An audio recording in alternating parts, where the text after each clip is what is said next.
रात के करीब 10:45 बजे थे। रायपुर शहर का पुराना बस डिपो आधा बुझा हुआ था।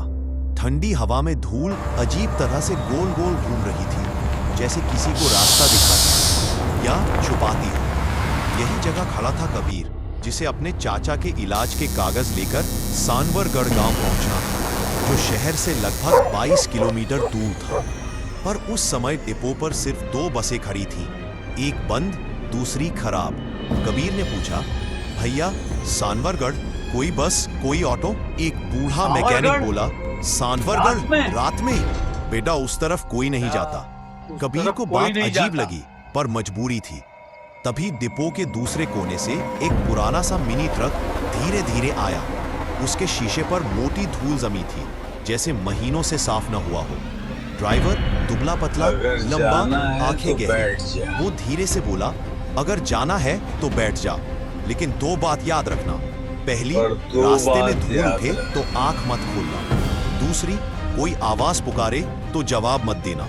कबीर को यह पागलपन लगा, पर उसने सोचा शायद नशे में होगा। वह चुपचाप ट्रक में बैठ गया।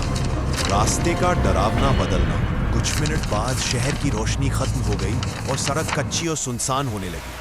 अचानक ट्रक की हेडलाइट में धूल के मोटे बादल नजर आए, जो जमीन से ऐसे उठ रहे थे जैसे किसी ने उन्हें धक्का मारा हो। ड्राइवर बोला, अपना सिर नीचे कर लो, अभी मत देखना।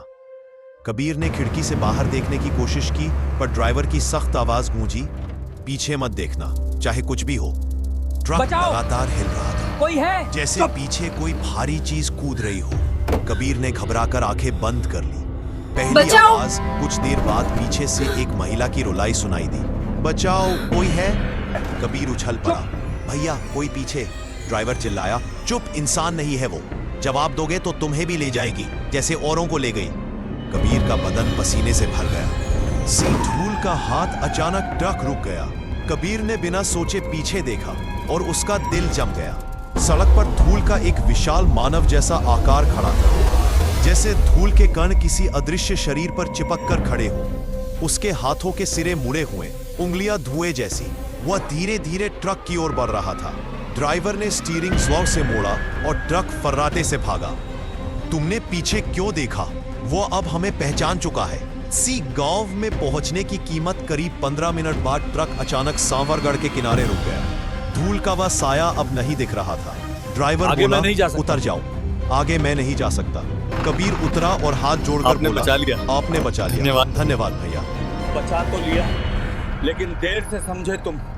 वो धूल का साया इंसानों का चेहरा देखकर छूटता नहीं। अब वो तुम्हें पहचान चुका है। क्या मतलब? ड्राइवर धीरे से गर्दन झुकाकर बोला, मतलब कल रात वह मेरा पीछा छोड़कर तुम्हारा पीछा करेगा, क्योंकि मैंने आज किसी को बचा लिया और उसके बदले वो एक और लेता है।